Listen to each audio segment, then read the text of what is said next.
नमस्कार। क्या आप जानते हैं आज़ादी से पूर्व से लेकर अब तक भारतवर्ष से जुड़े 12 लोगों को नोबेल पुरस्कार दिया जा चुका है। और अगर स्पेसिफिक में बात करूं तो भारत के 5, भारतीय मूल के विदेशों में रहे 4 और विदेशी मूल के भारतवर्ष में रहे या भारत में काम जिन्होंने किया 3 लोगों को ये पुरस्कार अब तक मिल चुका है। आप देख सकते हैं कि जब हम दूसरे तंत्र में थे, ब्रिटिश कॉलोनियल राज में जब हम थे, तब भी हमने 2 नोबेल पुरस्कार हासिल किए। साहित्य के लिए रविंद्रनाथ टैगोर साहब ने, और 1930 में भारतीय वैज्ञानिक फिजिक्स के काम के लिए सीवी रमन साहब को स्कैटरिंग पैटर्न्स ऑफ लाइट के लिए नोबेल पुरस्कार 1930 में मिला। और हर वर्ष 28 फरवरी को उनके इस रमन इफेक्ट, जो सीवी रमन साहब का जो काम था उसे रमन इफेक्ट के नाम से जाना जाता है, उसके लिए हर वर्ष 28 फरवरी को हम साइंस एंड टेक्नोलॉजी दिवस या नेशनल साइंस डे या राष्ट्रीय विज्ञान दिवस के तौर पर हम मनाते हैं। और आज हम इस विषय पर चर्चा कर रहे हैं। हमारे इस वर्ष का थीम है साइंस फॉर सस्टेनेबल फ्यूचर, और विषय के expert Mugdha Sinha ji, secretary and commissioner department of science and technology हमारे साथ हैं। बहुत बहुत स्वागत है। नमस्कार। साथ में है प्रोफेसर NP पाढ़ी। आप नए निदेशक हैं मालवीय राष्ट्रीय औद्योगिक संस्थान के, और स्मार्ट ग्रिड टेक्नोलॉजीज़ में आपका देश विदेश में भरपूर नाम है। मुग्धा जी, आपसे शुरू करते हैं। जैसा कि इस वर्ष की थीम है सस्टेनेबल फ्यूचर, तो किस प्रकार से हम साइंस एंड टेक्नोलॉजी को सस्टेनेबल फ्यूचर के लिए डेवलप कर सकते हैं? Thank you very much. ये बहुत ही रेलेवेंट प्रश्न है, बट सर्वप्रथम मैं हमारे सभी दूरदर्शन के दर्शकों को जो है वो राष्ट्रीय विज्ञान दिवस के उपलक्ष्य में बहुत बहुत बधाई देना चाहूँगी। हम सब जानते हैं कि अमृत महोत्सव के तहत जो है विज्ञान सर्वते पूजते कार्यक्रम के तहत जो है पूरे राजस्थान के 33 जिलों में जो है राजस्थान साइंस लिटरेचर फेस्टिवल को हमने किया था, और हम 28 तारीख को इसी का समापन जो है विज्ञान दिवस पर राजस्थान साइंस फिल्म फेस्टिवल के रूप में करने जा रहे हैं। तो जब हम सस्टेनेबिलिटी की बात करते हैं तो हमें ये समझना होगा कि I am a science administrator, policy administrator, policy maker. तो मैं किस तरह से साइंस को देखती हूँ। साइंस का जो ध्येय है वो बेसिकली साइंटिस्ट जो हमारे साइलोज ऑफ द लेबॉर्ट्रीज़ में बैठे हैं और जो बहुत अच्छा काम कर रहे हैं, रिसर्च कर रहे हैं, और किसी ने बहुत अच्छा कहा भी है कि the research of yesterday is the science of today and the science of today is the technology of tomorrow, right. तो जो साइंटिस्ट हमारे साइलोज में बैठ के लैब में काम कर रहे हैं वो दुनिया की या सोसाइटी की जो प्रॉब्लम सॉल्व कर रहे हैं, है ना, वो मेरा काम है उसको साइंटिस्ट को साइलोज ऑफ द लैब से बाहर निकाल के प्रॉब्लम सॉल्व करते हुए समाज के जो स्टेक होल्डर्स हैं उनसे जोड़ने का काम है। और ये काम जो है science as a service provider करता है। मेरे डिपार्टमेंट का जो लक्ष्य है, जो टारगेट है, is to service the various departments using research, using science, using innovation, using technology, and to ease the quality of life of the people, है ना, because ये बहुत ज़रूरी है। साइंस का जो ध्येय है वो जीवन को आसान और सरल बनाना है और सस्टेनेबल बनाना है। बिकॉज अगर हमारा इकोसिस्टम ज़िंदा रहेगा तो हम जिंदा रहेंगे। जैसे हमने गत 2 सालों में कोरोना में देखा कि जो मेडिकल रिसर्च थी, जो मेडिकल साइंस थी, और जो मेडिकल इनोवेशंस हुए डिफरेंट प्रकार के, चाहे वैक्सीन के हों, चाहे आपके मेडिकल डिवाइसेस के मिनिचराइजेशन में हों, जहाँ से हॉस्पिटलाइजेशन की जगह आप घर पे वही ट्रीटमेंट कर सकते थे। तो मुझे लगता है ये असल काम है साइंस का। By putting science in service of society is how we make society sustainable. And जब हम बात करते हैं मैन्युफैक्चरिंग की, बिकॉज मेक इन इंडिया एक बहुत इम्पॉर्टेंट है, तो साइंस मैन्युफैक्चर को स्पर करता है, साइंस सर्विस इंडस्ट्री को स्पर करता है। साइंस जो है एग्री टेक और एग्री इनोवेशंस को लाके इकोनॉमी को बूस्ट करता है, जो बहुत ज़रूरी है। क्योंकि अगर हमें 5 ट्रिलियन इकोनॉमी की बात करनी है तो science has to be the Archimedes lever. और मैक्रो पिक्चर से अगर हम माइक्रो पिक्चर इंडिविजुअल लेवल पे देखें तो जो हम बात करते हैं ह्यूमन डेवलपमेंट इंडेक्स की, तो उसको हैप्पीनेस डेवलपमेंट इंडेक्स, मतलब हेल्थ को वेलबींग में कन्वर्ट करने का काम जो है वो साइंस करता है। So if you look at the economy or if you look at the individual constituents of the economy, I think research, science and technology and innovation plays a fundamental role in being the service provider in bringing up positive welfare oriented outcomes for society and individuals at large. Ji, well said, Mugdha ji. Research needs to be taken out to the society और जो immediate problems है society की उनको address करते हुए वो bridging करनी होगी, वो connect करना होगा, rather than being in isolation and being a great thinker and creating something which may be useful for after 10 years. जो कि अभी हमने कोविड के दरमियान भी देखा, हमने पूरे विश्व में चुनिंदा देशों में अपना नाम दर्ज किया जिन्होंने स्वायत्ता अपने इंडिजिनसली प्रोडक्ट डेवलप किया, सोल्यूशन डेवलप किया. और आपने जैसा सोसाइटी की बात की कि हमें सोसाइटी को होलिस्टिकली देखना होगा, तभी सस्टेनेबिलिटी की बात की जा सकती है. प्रोफेसर पाढ़ी, आपके पास आता हूँ. हमारी जो लर्निंग का प्रोसेस है वो पहले समाज या परिवार से है. हमारी जो रोज़मर्रा की आदतें हैं, चाहे वो गंदगी नहीं करना हो या हमारी आवश्यकताओं को ठीक से समझ के और उनको किस तरह से सदुपयोग करना है या आवश्यकता से अधिक नहीं इस्तेमाल करना है, तो एक इंटीग्रेटेड अप्रोच किस तरह से डेवलप की जा सकती है फॉर सस्टेनिंग लाइवलीहुड्स और सस्टेनिंग ह्यूमन लाइफ. ओके, सो आपने एक बहुत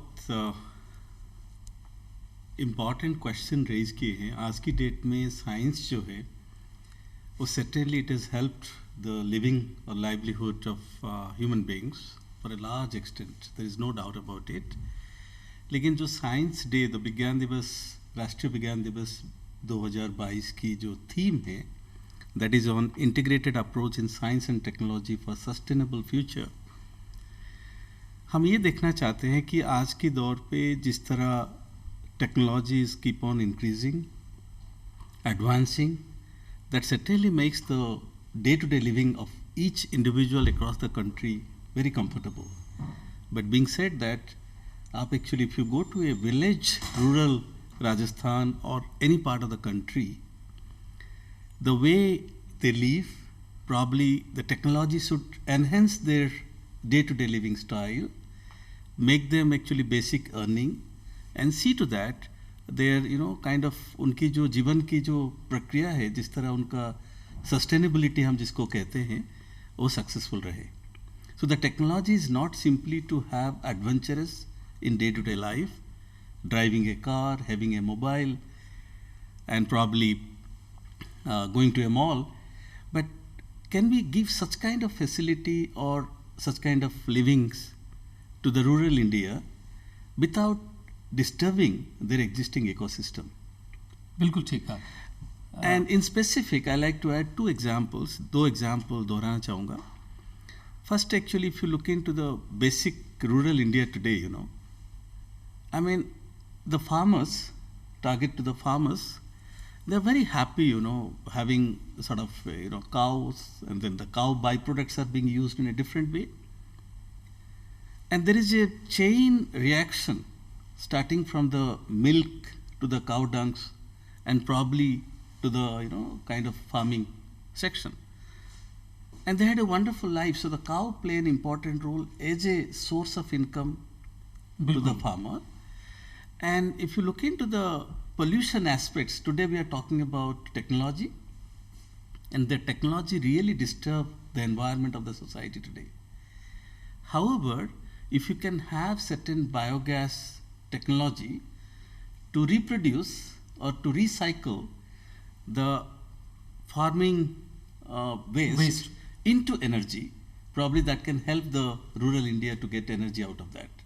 बिल्कुल. So if you see the cycle of process, so technology जो है ना, वो technology केवल समाज की actually उसको एड देगा एक. हाँ. So I mean not about the living or the day-to-day style of exercising your excitement and travels, but the very important part to me is that actually how we can help our society to take advantage of that technology to a larger extent and make their life better. बिल्कुल. मैं यहाँ पर एक example साझा करना चाहूँगा.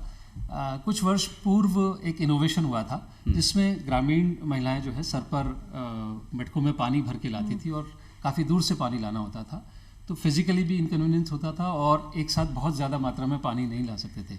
किसी ने एक रोलर ड्रम का इनोवेशन किया और उसमें एक हैंडल लगाया और आप उसे लुढ़काते हुए, जैसे ठेले को लुढ़काते से छोटा एक लेट से 25-30 लीटर का कैपेसिटी वाला एक ड्रम डेवलप किया और उसको आप इजीली रोल करते हुए आप एक जगह से दूसरी जगह ले जा सकते। तो यहाँ पर साइंस एंड टेक्नोलॉजी का जो रोल आया, हमने उनकी जो अभी आज की तारीख में जो स्थितियाँ हैं उसमें थोड़ा सा सहयोग किया और जीवन में आसानी जोड़ी। इस तरह की बात करें। हाँ, एक्चुअली और एक चीज़ मैं कहना चाहता हूँ, जैसे हम लोग गांव में जब एक्चुअली बचपन में पढ़ाई करते थे तो बिजली की वजह से बहुत सारे परिवार ऐसे थे जो कि 7 बजे के बाद पढ़ाई नहीं कर पाते थे।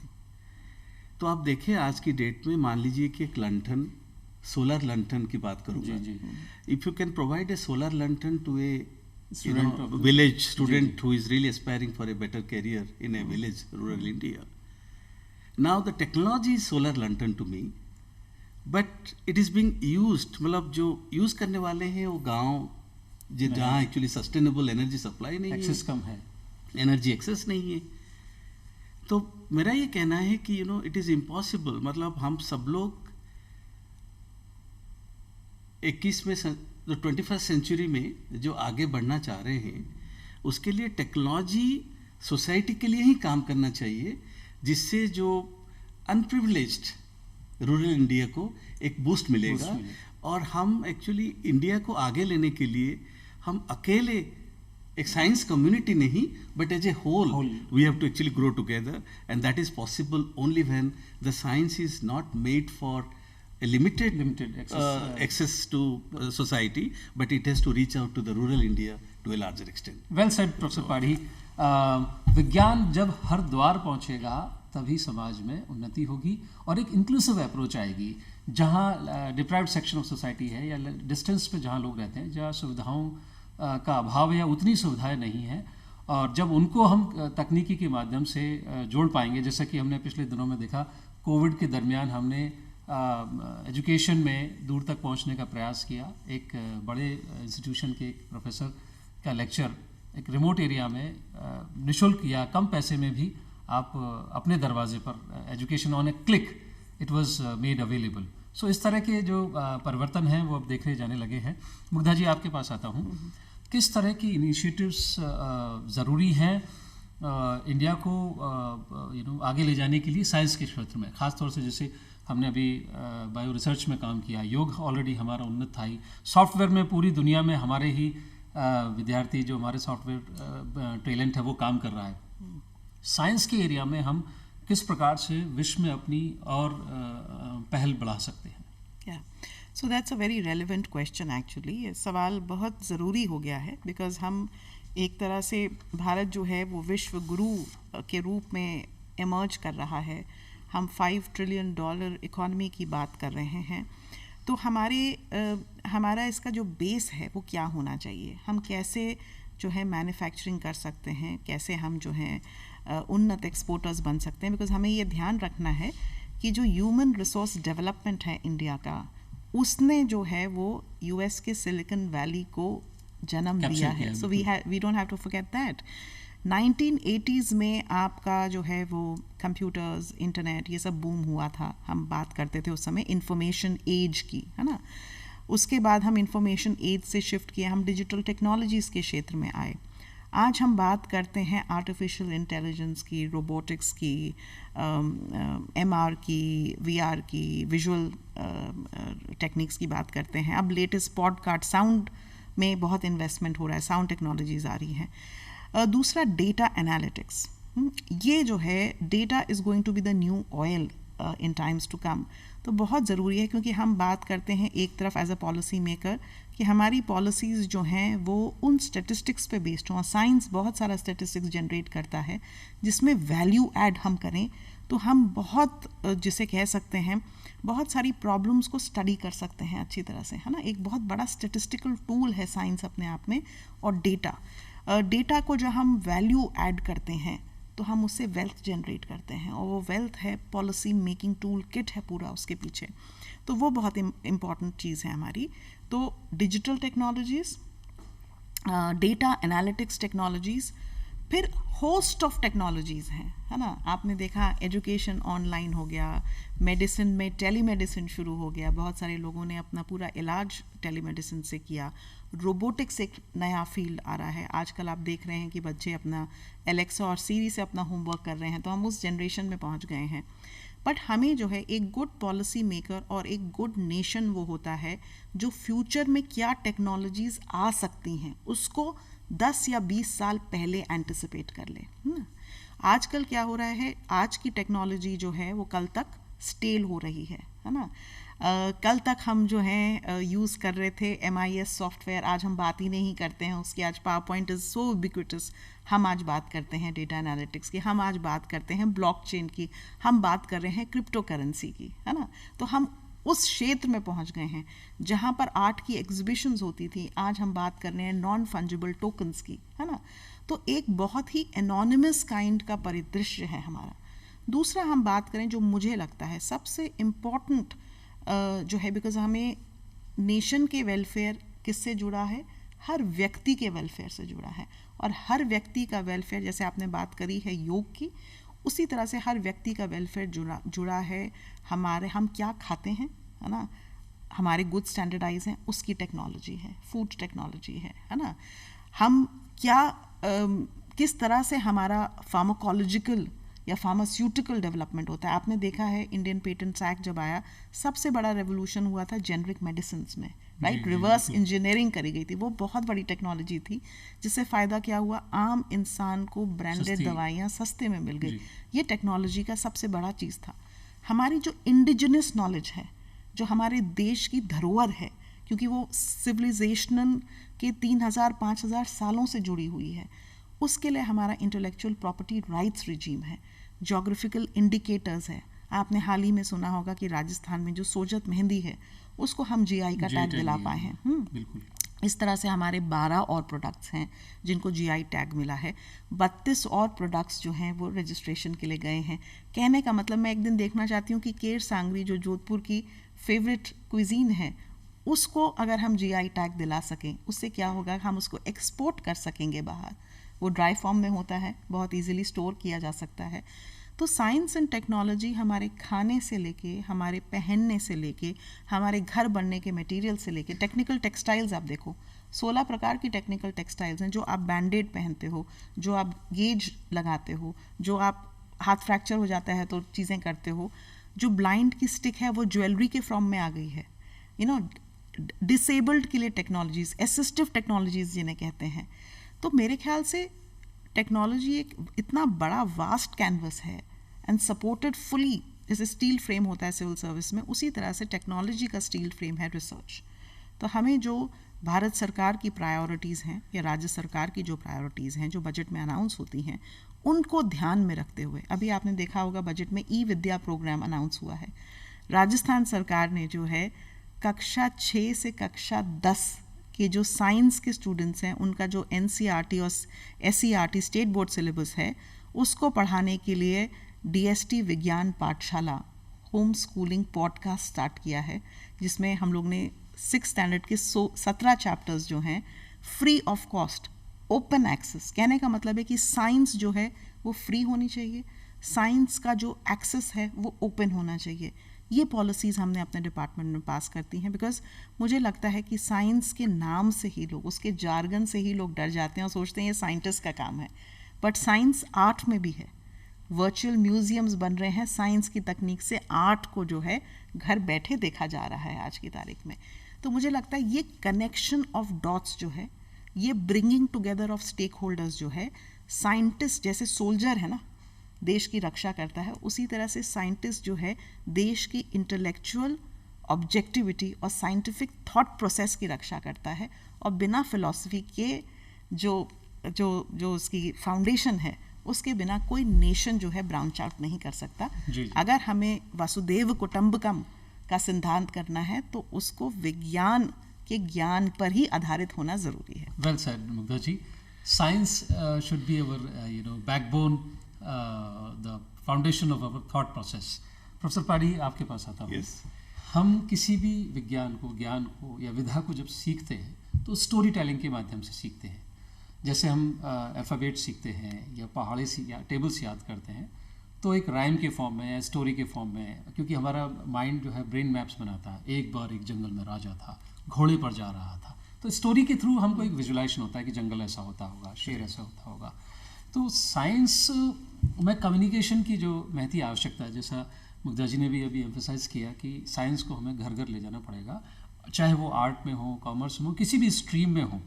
तो मुझे ऐसा लगता है कि अभी जो कम्युनिकेशन के जो टूल्स हैं या क्रिएटिव साइंस कम्युनिकेशन का जो शैली है, उस पर काम अभी बहुत ज़्यादा नहीं हुआ है, और उसको किस तरह से हम डेवलप करें और उसे किस तरह से इम्प्लीमेंट करें, ये क्योंकि जो हम चाह रहे हैं कि अल्टीमेटली साइंटिफिक टेम्परामेंट डेवलप हो, आई थिंक उसका जो स्टार्टिंग पॉइंट यही है कि creative science communication tools develop किए जाए। करेक्ट। तो एक्चुअली दो चीज़ें जो मैं हाईलाइट करना चाहूँगा आज दर्शक की बेनिफिट के लिए। आज की डेट में जो साइंस है, वन इज एक्चुअली अफोर्डेबिलिटी और एक्सेसिबिलिटी। मीन्स पहले तो एक्चुअली वो सस्ता होना चाहिए so that one can use effort कर पाए, because there could be a wonderful science for me to treat the sewage water, but it is very expensive that India cannot afford. So that doesn't mean anything to me actually. तो मेरे लिए science की जो technology की जो cost है, that a normal Indian citizen can afford to engage that science in his day-to-day life. That is number one. And then accessible. That means every Indian citizen must have access to science. So most of the time actually local people, they do not know where to approach when they do have a day-to-day problem. एक छोटा सा example, हम actually data science की जैसे Mugdha madam ने बात की है, तो we can predict actually the rain और the weather forecasting is a wonderful tool that can happen through data science. लेकिन मेरा जो गांव की फार्मर है, उनके लिए जब तक एक्चुअली आप एक्सेसिबिलिटी नहीं देंगे, वो अपना खेती ठीक से नहीं कर पाएंगे।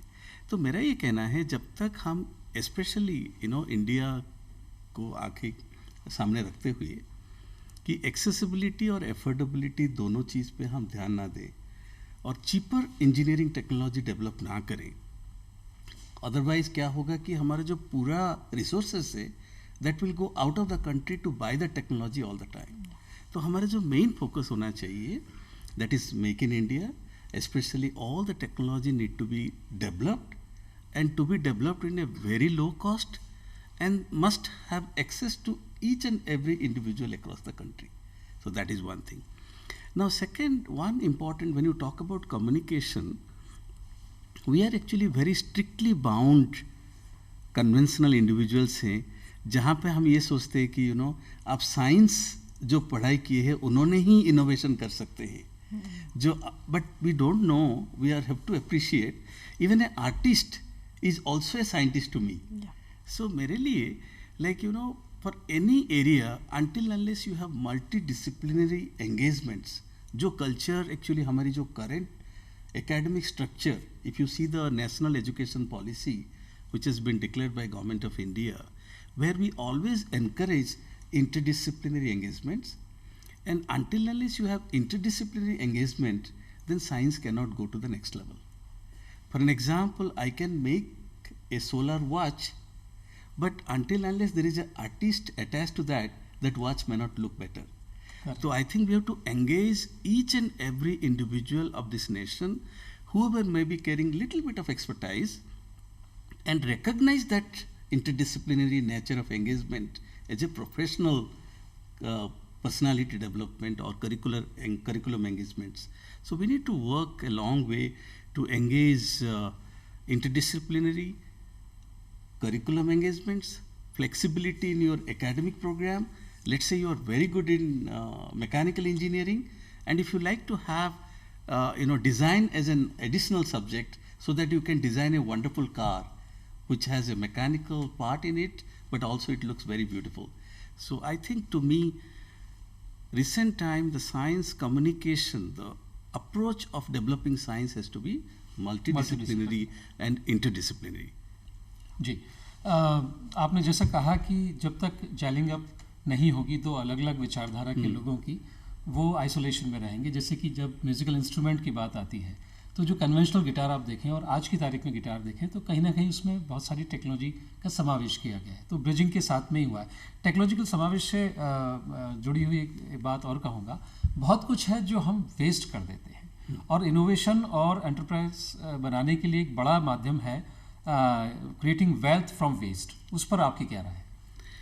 ओके, एक्चुअली MNIT जयपुर जो कि बहुत सारे वेस्ट मैनेजमेंट प्रोग्राम पे आज की डेट पे काम कर रहे हैं, and one of the most important example specially urban India जो है, we produce too much of waste, specially the solid waste, and that need to be converted into nanoparticles for different applications. And now we are sitting at Rajasthan where the water scarcity become an issue. पानी जो है हमारे लिए बहुत important है, तो जो waste water है उससे हम कैसे एक्चुअली पानी, सीवेज वाटर ट्रीटमेंट जिसको कहते हैं, जो कि गार्डनिंग एंड फार्मिंग के लिए हम यूज़ कर सकते हैं, so that we do not waste जो फ्रेश वाटर, जो ड्रिंकिंग वाटर, जो कुकिंग वाटर हम लोग डे टू डे लिविंग के लिए यूज़ करते हैं, उसको हम एक्चुअली गार्डनिंग के लिए यूज़ ना करें। So the technology specially for solid waste management, sewage water treatment, and also the biomass energy development program where the farming waste can be used for energy production. I think these are the segments I do see जहाँ पे हम लोग ज़्यादा focus करना चाहिए, जहाँ technology को हम एक्चुअली गांव तक लेना चाहिए, और जो living lifestyle of the rural India जो है उसको हम नेक्स्ट लेवल पे ले जाएंगे। जैसा मुग्धा जी ने शुरुआत में कही थी कि साइंस को हमें दरवाजे ले जाना होगा, हर घर ले जाना होगा, वो बात बिल्कुल फुलफिल होती है। एक मिनट में जानना चाहेंगे, science for people and people for science. So ये तो कॉइन का मतलब बिना लोगों के साइंस नहीं हो सकती, और बिना मतलब साइंस लोगों को समर्पित है। ये तो बहुत एक दूसरे के पूरक वाली जैसी बात हो गई। हमें ये समझना होगा कि साइंस एग्जिस्ट क्यों करती है और साइंस आई कहाँ से। अगर आप एंशिएंट ग्रीक, समय की कमी है, हाँ, एक मिनट में ही, तो मुझे ऐसा लगता है कि देखो, साइंस का मेन ध्येय जो है वो लोगों की समस्या को सॉल्व करना है ना, और लोगों को हमें बचा के रखना है। मेडिकल क्षेत्र में हम उनकी लॉन्जेविटी को एक्सटेंड कर रहे हैं, बाकी क्षेत्र में हम उनकी क्वालिटी ऑफ लाइफ को ईज कर रहे हैं। तो science, putting science in service of people, putting science in service of society, putting science in service of sustainable development, इसी के लिए साइंस एग्जिस्ट करती है। और दूसरी चीज़, साइंस बिना लोगों के इसलिए एग्जिस्ट नहीं कर सकती है क्योंकि लोगों की, वो कहते हैं ना, necessity is the mother of invention. जब लोगों को तकलीफ आती है तब वो यूरेका मोमेंट होता है जिसमें हमें सोचने पड़ता है कि वो मटके की जगह हम रोलर जो है वो टंकी यूज़ कर सकते हैं। तो ये लोग रहेंगे और लोग आपस में टकराएंगे, तब साइंस के आविष्कार जो हैं पैदा होंगे। जी, मुझे लगता है कि ये विषय ऐसा है जिस पर लंबी चर्चा की जा सकती है, पर समय की कमी है। तो विज्ञान दिवस एक दिन मनाने की बात नहीं है, ये हमारी जीवन शैली, हमारी सोच का इंटीग्रल पार्ट होगा। तब हम इस तरह के और वैज्ञानिक अपने समाज में पैदा कर सकेंगे जो समाज के लिए, देश के और ह्यूमन सिविलाइजेशन के लिए और अदर पूरी पृथ्वी प्लेनेट के लिए यूज़फुल हो पाएंगे। आप दोनों का बहुत बहुत धन्यवाद, आपने अपने व्यस्तम समय से समय निकाला, और उम्मीद करते हैं भविष्य में भी मुलाकात होती रहेगी। आज के लिए बस इतना ही, नमस्कार।